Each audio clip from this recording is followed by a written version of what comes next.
কত কিছু চাইলাম, পাইলাম না, দিল না আল্লাহ। বলে না আপনার সব দোয়া কবুল, তবে কবুল হওয়ার 3টা সিস্টেম আছে। কয়টা? চান্দুল্লার ভাইয়েরা মনে থাকবে? কয়টা?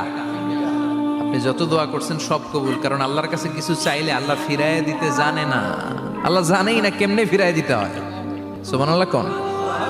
চাওয়া মাত্রই আল্লাহ বলে অ্যাকসেপ্টেড, যা কবুল, দিব দিব না এটা বলতে জানে না, চাওয়া মাত্রই বলে দিব। 3 সিস্টেম। নাম্বার 1, আপনি আল্লাহর কাছে দোয়া করলেন, চাইলেন, আল্লাহ বলে দিব, বলেই তিনি দিয়ে দেন আর আপনি খুশি হয়ে যান, পেয়ে গেলেন।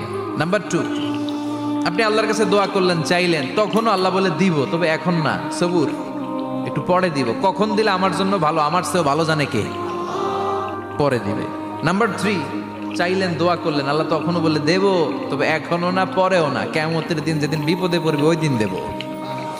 যেদিন তোর বাবা তোরে চিনবে না, তোর মা তোরে চিনবে না, বন্ধু বন্ধুরে চিনবে না, পীর সাহেব মুরিদরে চিনবে না, মুরিদ পীর সাহেবরে চিনবে না, ইমাম সাহেব মুসল্লিরে চিনবে না, মুসল্লি ইমাম সাহেবরে চিনবে না, কেউ কাউরে চিনবে না। ওই কঠিন দিনে তোরে আমি বাঁচাইয়া দেব।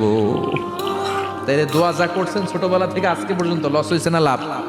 লস না লাভ? এজন্য বেশি বেশি দোয়া করার দরকার আছে না নাই?